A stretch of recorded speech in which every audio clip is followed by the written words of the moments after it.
Ambedkar, Ambedkar. Do you know who is Ambedkar? Ambedkar is moral. Ambedkar is society. Ambedkar is in my blood. Ambedkar blood है आपके। Blood है हमारे। स्वर्ग दिखाना चाहते हैं ना बाबा साहब, अपने संविधान के बदौलत अपने कलम के ताकत से देश के करोड़ों लोगों को जीते जी धरती पर आज स्वर्ग दिखाने का काम किया है बाबा साहब डॉक्टर भीमराव अम्बेडकर। अम्बेडकर अम्बेडकर अम्बेडकर फैशन नहीं बन चुका है, अम्बेडकर अम्बेडकर ब्रांड है। अमित शाह अपने होश में आ जाए, अमित शाह अपने होश में आए, या तो पूरे देश के बहुजन समाज से हाथ जोड़कर माफी मांगे, नहीं तो हम लोग उनको घुटना पर ला देंगे। और मुजफ्फरपुर भीम आर्मी नहीं, पूरे देश के भीम आर्मी तैयार है। तुम एक भी कृति बता दो कि भगवान कहने से किसी का कल्याण हो जाता है, भगवान कहने से किसी को कोई चीज मिल जाता है, लेकिन बाबा साहब ने लोगों के बीच एक ऐसा चीज दे गया कि शिक्षित बनो, संगठित हो और संघर्ष करो, और जो शिक्षित है आज देखिए उसके पास सारा चीज है। लेकिन आप एक भी उदाहरण दो कि भगवान कहने से किसी का कल्याण हो जाता है। हम लोगों ने शुरू से पूजा पाठ किया, अठजाम किया, यज्ञ किया, हवन किया,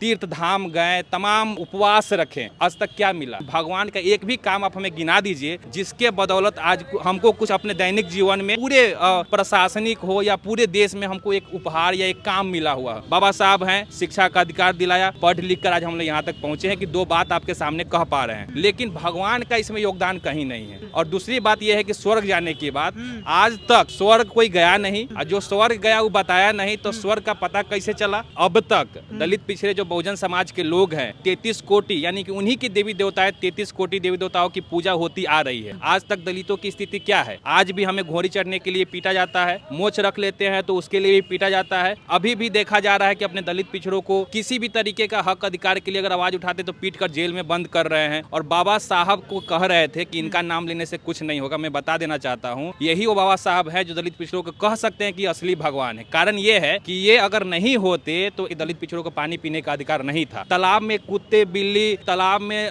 जानवर पानी पी सकता है, लेकिन दलित पिछड़े पानी, जिनको अछूत कहा जाता है, वो पानी नहीं पी सकते हैं। बाबा साहब नहीं होते तो क्या पानी पीने का अधिकार मिलता? आज बाबा साहब है तो हम लोग शिक्षित हो पाए हैं। दलितों को पहले पढ़ने लिखने का अधिकार नहीं था, वोट गिराने का अधिकार नहीं था, संपत्ति रखने का अधिकार नहीं था। स्थिति इतनी बदतर थी कि आप घरों में एक दरवाजा तक नहीं लगा सकते थे। सवर्ण जो मानसिकता, जो घृणित मानसिकता के जो लोग होते थे, वो जब मन करे तब किसी भी के दलित पिछड़ों के घर में घुसकर कुछ भी कर सकते थे। देश के गृह मंत्री अमित शाह ने राज्यसभा में एक ऐसा बयान दे दिया है जिसको लेकर बवाल मच गया है। पूरे देश में बहुजन समाज के लोग अमित शाह का विरोध कर रहे हैं। दरअसल अमित शाह ने राज्यसभा में कहा कि विपक्ष के लोग बाबा साहब डॉक्टर अम्बेडकर के नाम का फैशन बना लिए हैं। अम्बेडकर अम्बेडकर अम्बेडकर, इतना नाम अगर किसी भगवान का ले लेते तो 7 जन्मों तक स्वर्ग में चले जाते। इस तरीके के बयान के बाद पूरे समाज में एक रोष है, और जो विपक्ष के लोग हैं वो लगातार इसका विरोध कर रहे हैं और ये मांग कर रहे हैं कि अमित शाह इस बयान के लिए माफी मांगे। क्या कहेंगे? अम्बेडकर नाम का फैशन बन चुका है। जय अम्बेडकर,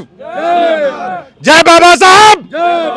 बाबा साहब के मानने वाले भारतवर्ष में सारे लोग बहुत ही गुस्से में हैं, और गुस्सा का आज नजारा है कि आज पूरे भारतवर्ष में माननीय गृह मंत्री अमित शाह का पुतला दहन हो रहा है। बाबा साहब इस देश को अनेकों चीज दे गए हैं, बहुत सारी ऐसी कृतियां हैं। हमारा देश का बेस जो है संविधान पर खड़ा है। आज अमित शाह अगर बोल रहे हैं राज्यसभा में तो संविधान के वजह से ही उनको अधिकार मिला है, जो आत्मा बसी है इस भारतवर्ष में। और उन्होंने कहा कि एक फैशन बन गया है। अरे ना समझ, तुम्हें ये समझ नहीं है कि बाबा साहब नहीं रहते तो आज जो ये व्यवस्था चल रही है वो तुम्हें नहीं मिलता। तुम एक भी कृति बता दो कि भगवान कहने से किसी का कल्याण हो जाता है, भगवान कहने से किसी को कोई चीज मिल जाता है, लेकिन बाबा साहब ने लोगों के बीच एक ऐसा चीज दे गया कि शिक्षित बनो, संगठित हो और संघर्ष करो, और जो शिक्षित है आज देखिए उसके पास सारा चीज है। लेकिन आप एक भी उदाहरण दो कि भगवान कहने से किसी का कल्याण हो जाता है। ये तो साफ झलकता है कि जो मानववादी विचारधारा के लोग हैं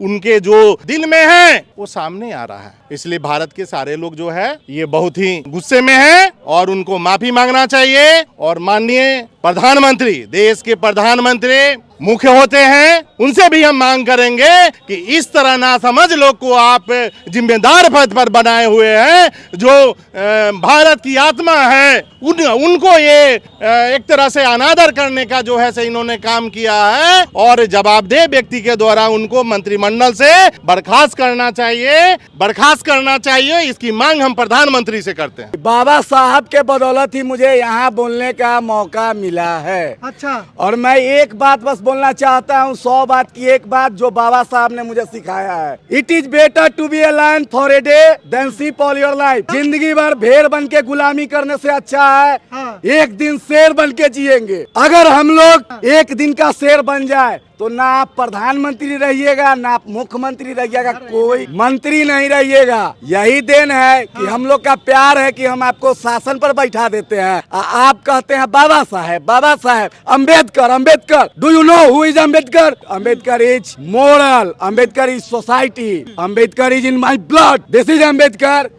अम्बेडकर ब्लड है आपके, ब्लड है हमारे। हाँ। और उनको माफी मांगना पड़ेगा, नहीं तो अगला बार आपको अमित शाह जी, इज्जत सबको मिलता है, आपको अगली बार कुर्सी नहीं मिलेगा। ये भी बहुजन समाज का वादा है। जय भीम, जय बाबा साहब। अम्बेडकर फैशन नहीं बन चुका है। अम्बेडकर ब्रांड है, जो देश का एक ब्रांड है। और उन्होंने बोला कि इतना नाम अगर किसी भगवान का लेता तो स्वर्ग में चला जाता। तो उसको हम ये भी बताना चाहते हैं कि बाबा साहब ने अपने बुद्धिमत्ता से, अपने कलम के ताकत से देश के करोड़ों शोषित वंचित समाज को, और जिन लोगों को भी मतलब जातिगत शोषण हुआ है, महिला को, वो अपने जीते जी अपने कलम के ताकत से धरती पर स्वर्ग दिखाने का काम किए बाबा साहब डॉक्टर भीमराव अम्बेडकर। मतलब अमित शाह जो आज गृह मंत्री है, वो भी कहीं ना कहीं वो भी बाबा साहब के संविधान के बदौलत भी गृह मंत्री बना है। तो उनको लोग आज जूता से मारते हैं, हम लोग चप्पल निकाल के मारते हैं। इतना आहत क्यों हो गए हैं आप? आहत कैसे नहीं होंगे? हमारे भगवान है, हमारे रहबर है बाबा साहब। तो हम लोग अपने भगवान के बारे में, अपने रहबर के बारे में तनका भी सुनने का हम लोग क्षमता नहीं रखते हैं, थोड़ा सा भी नहीं सुन सकते हैं। जेड प्लस मतलब उनको पास सुरक्षा मिला हुआ है, नहीं सुरक्षा मिला हुआ रहता ना तो उनको हम लोग बता देते कि हम लोग क्या कर सकते हैं। बोले ना आपको कि वो स्वर्ग दिखाना चाहते हैं ना, बाबा साहब अपने संविधान के बदौलत, अपने कलम के ताकत से देश के करोड़ों लोगों को जीते जी धरती पर आज स्वर्ग दिखाने का काम किया है बाबा साहब डॉक्टर भीमराव अम्बेडकर। आप लोग के लिए आइकॉन है ये, आइकॉन है ये। हम लोग के लिए आइकॉन है बाबा साहब, हम लोग के लिए आइकॉन है भगत सिंह। हम लोग भगत सिंह को मानते हैं, बाबा साहब को मानते हैं। हमारा चंद्रशेखर आजाद, और चंद्रशेखर आजाद देश के दूसरे भगत सिंह हैं। हम लोग बोले ना बर्दाश्त नहीं करेंगे, थोड़ा सा भी बर्दाश्त नहीं कर सकते हैं। और अमित शाह अपने होश में आ जाए, अमित शाह अपने होश में आए, या तो पूरे देश के बहुजन समाज से हाथ जोड़कर माफी मांगे, नहीं तो हम लोग उनको घुटना पर ला देंगे। और मुजफ्फरपुर भीम आर्मी नहीं, पूरे देश के भीम आर्मी तैयार है इस लड़ाई को लड़ने के लिए। और आने वाले समय में 2025 में विधानसभा का चुनाव है, ये उनको बहुत महंगा पड़ने जा रहा है, ये आप लोग देख लीजिएगा। हम लोग बड़े सम्मान के साथ नाम लेते हैं बाबा साहब का, बाबा साहब डॉक्टर भीमराव अम्बेडकर, बाबा साहब कहते हैं। और वो इस तरीके से बोले अम्बेडकर अम्बेडकर अम्बेडकर, लगता है कि पूरी तरीके से अपमान कर रहे सब उन्होंने बोला। देखिए, उनकी मानसिकता पहले ही बेनकाब हो चुकी थी जब उन्होंने नारा दिया था कि इस बार 400 के पार। उनका पूरा मानसिकता था कि अगर 400 के पार अगर हम हो जाएंगे तो भारतीय संविधान को बदल देंगे। आज वह मानसिकता जो राज्यसभा में उन्होंने जो भाषण, ये संविधान के चर्चा के दौरान जो ये बात कही गई है, वो कही नहीं गई है, बल्कि उनके अंदर जो घृणित भावना थी वो झलक गई है। बाबा साहब हम लोग बोलते हैं, वो बोल सकते थे बाबा साहब बाबा साहब बाबा साहब, लेकिन उन्होंने क्या कहा? अम्बेडकर अम्बेडकर अम्बेडकर। लगभग 6 बार उनका नाम लिया गया और कह रहे थे कि भाई 6 बार अगर नाम इनका लेते हो, अगर भगवान का लिए रहते तो अभी 7 जन्म तक स्वर्ग का रिजर्वेशन हो गया रहता। मैं पूछना चाहता हूँ अमित शाह जी से कि अब तक दलित पिछड़े जो बहुजन समाज के लोग हैं, 33 कोटि यानी कि उन्हीं की देवी देवता है, 33 कोटि देवी देवताओं की पूजा होती आ रही है। आज तक दलितों की स्थिति क्या है? आज भी हमें घोड़ी चढ़ने के लिए पीटा जाता है, मोछ रख लेते हैं तो उसके लिए भी पीटा जाता है। अभी भी देखा जा रहा है कि अपने दलित पिछड़ों को किसी भी तरीके का हक अधिकार के लिए अगर आवाज उठाते तो पीट कर जेल में बंद कर रहे हैं। और बाबा साहब को कह रहे थे कि इनका नाम लेने से कुछ नहीं होगा। मैं बता देना चाहता हूँ, यही वो बाबा साहब है जो दलित पिछड़ों को कह सकते हैं कि असली भगवान है। कारण ये है कि ये अगर नहीं होते तो एक तालाब, जैसा पहले के समय में कहा जाता था कि दलित दलित पिछड़ों को पानी पीने का अधिकार नहीं था। तालाब में कुत्ते बिल्ली, तालाब में जानवर पानी पी सकता है, लेकिन दलित पिछड़े पानी जिनको अछूत कहा जाता है वो पानी नहीं पी सकते हैं। बाबा साहब नहीं होते तो क्या पानी पीने का अधिकार मिलता? आज बाबा साहब है तो हम लोग शिक्षित हो पाए हैं। दलितों को पहले पढ़ने लिखने का अधिकार नहीं था, वोट गिराने का अधिकार नहीं था, संपत्ति रखने का अधिकार नहीं था। स्थिति इतनी बदतर थी कि आप घरों में एक दरवाजा तक नहीं लगा सकते थे। सवर्ण जो मानसिकता, जो घृणित मानसिकता के जो लोग होते थे, वो जब मन करे तब किसी भी के दलित पिछड़ों के घर में घुसकर कुछ भी कर सकते थे। आज आप आंकड़ा उठाकर देख लीजिए, पूरे भारत की मैं बात कर रहा हूँ, जितने जो रेप बलात्कार की घटनाएं हो रही हैं, अगर उसका परसेंटेज निकालेंगे तो मैं दावे के साथ कह सकता हूँ कि 95% की आप जाति तलाशी है। 5% बहकावे में आकर, बाकी की मैं बात नहीं कर रहा हूँ, चाहे किसी भी धर्म की बात नहीं कर रहा हूँ। आप जाति का एक वो ब्यौरा निकालिए और देखिए कि कौन लोग हैं उसमें संलिप्त। 95% पता चल जाएगा कौन लोग हैं। बाबा साहब डॉक्टर भीमराव अंबेडकर हम सभी को पढ़ने का अधिकार देते हैं। असली भगवान की अगर बात करें, अगर इनकी पूजने की बात मैं नहीं कर रहा हूँ, मैं बस ये कह रहा हूँ कि बाबा साहब के विचारों को अगर बहुजन समाज, दलित पिछड़े समाज अगर अपना ले तो असली भगवान कहने के हकदार ये हैं। हम लोगों ने शुरू से पूजा पाठ किया, अठजाम किया, यज्ञ किया, हवन किया, तीर्थ धाम गए, तमाम उपवास रखे। आज तक क्या मिला? एक भी काम, इनका काम अगर गिनाऊंगा तो सुबह से शाम हो जाएगा, लेकिन भगवान का एक भी काम आप हमें गिना दीजिए जिसके बदौलत आज हमको कुछ अपने दैनिक जीवन ही नहीं बल्कि पूरे प्रशासनिक हो या पूरे देश में हमको एक उपहार या एक काम मिला हुआ। बाबा साहब हैं, शिक्षा का अधिकार दिलाया, पढ़ लिख कर आज हम लोग यहाँ तक पहुंचे हैं कि दो बात आपके सामने कह पा रहे हैं, लेकिन भगवान का इसमें योगदान कहीं नहीं है। और दूसरी बात यह है कि स्वर्ग जाने की बात,